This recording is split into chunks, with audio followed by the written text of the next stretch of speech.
Hey, good morning, YouTube. Hey, I have not been paying attention much to my channel, and I found that a viewer had sent me a little challenge question. I'm probably getting around to March 4th, 2012. I saw you favorite some videos which say education is indoctrination and not actually teaching critical thought. I was curious how you would teach this course different and or point out the flaws in the lecture to where it doesn't teach critical thought and just brainwashing the students. Okay, I didn't read the whole. I watched about the first 5 minutes of the video, and the instructor pointed out the problem. I mean, he said that calculus isn't really that difficult or whatever. This doesn't look that difficult, but it is that difficult because they don't have practice. So you've got these younger people who think that they're really bright and smart, and they're coming into the class, and like you said, they're making basic algebraic and arithmetic errors. And why is that? Well, that's because prior to they getting to UCLA, they weren't really challenged in the public school system. The public school system is what we're really talking about. Academia in the higher education system is a little bit different, and I'll get to that in a minute. But the main thing that I'm talking about is in indoctrination isn't like mathematics. I mean, and actually mathematics is a good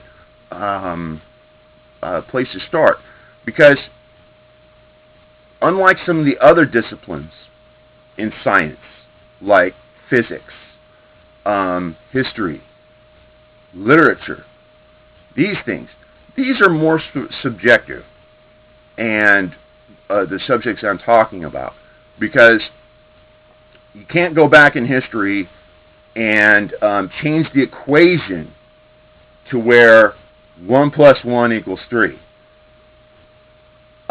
You can't go through and change the books to change that empirically that the equation is going to change. It's not. Mathematics is mathematics. Doesn't matter if a Republican's doing it, a Democrat's doing it, or somebody like me who don't give a shit. The answer is still the same. 1 plus 1 equals 2. And it doesn't matter if you do it algebraically, calculus, or anything like that. It's going to all be the same.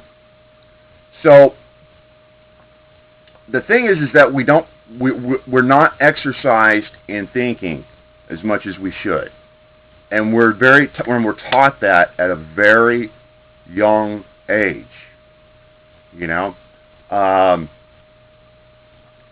mean, it's a proven fact, man, that 100 years ago, and somebody with an 8th grade education was smarter than most high school graduates today. Yeah. And how much money did they spend on students, 100 years ago? It's pretty small. But the kids were really smart. And they had a grounded education in the basics. They knew how to write. They knew how to do arithmetic. They knew how to read. So that's the difference today. And it really has nothing to do with the content of the lecture per se. It's the general basis.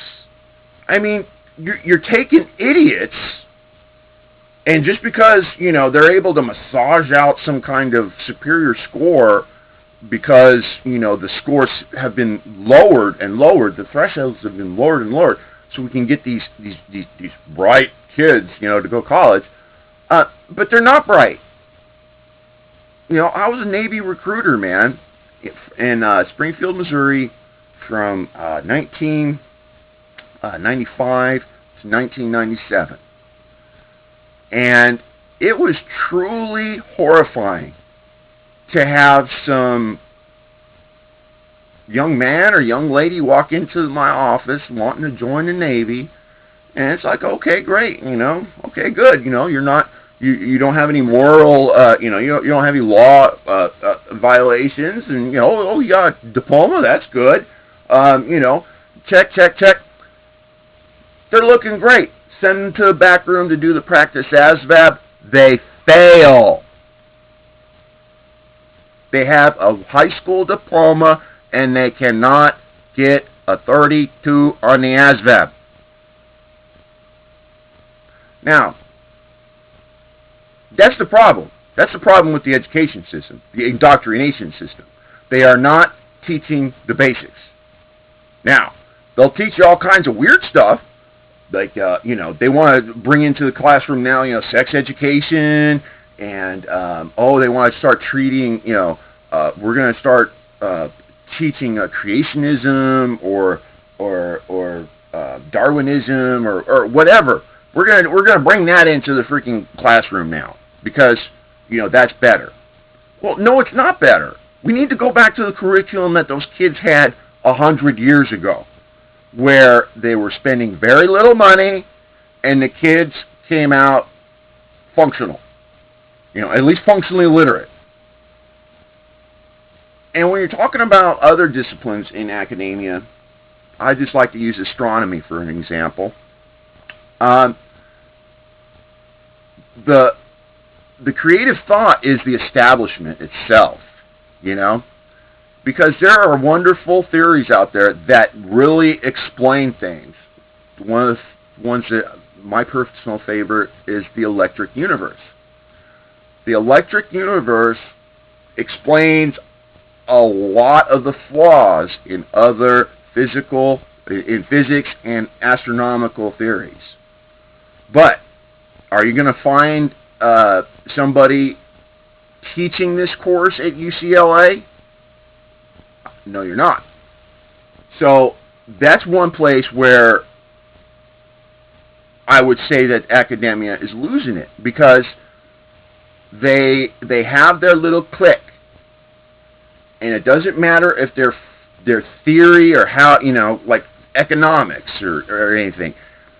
These guys are we bow down and worship them because they're so great, but they don't know what's going on. Because if they knew what's going on, if their theory was correct, and they knew what was going on, then they'd be able to fix the problems. But we keep having these problems. Maybe it's because we don't understand the problem. That's all I'm saying. And, the craziest thing is, like Einstein said, doing the same thing over and over and over again and expecting a different result. That's what we need to teach in school. The presence of mind to think that things could be different and to pursue it. To have the tools to go out and pursue it, to prove it. And they don't teach that in school no more, man. Sorry. Like I said, the calculus kids in calculus say can't do calculus because they can't do arithmetic. So, like I said, we got to get back to the basics and stop, being superfluous with this, BS. Once everybody can add, then we can move on to arithmetic or algebra, and then some people may love mathematics and go on to calculus, but not everybody needs to know calculus. I personally don't need to know calculus. At a point in my life, I used trigonometry, but most people aren't going to use that. I'm sorry, going to need it. So until we get the people knowing that 1 + 1 = 2, all this other stuff's kind of moot.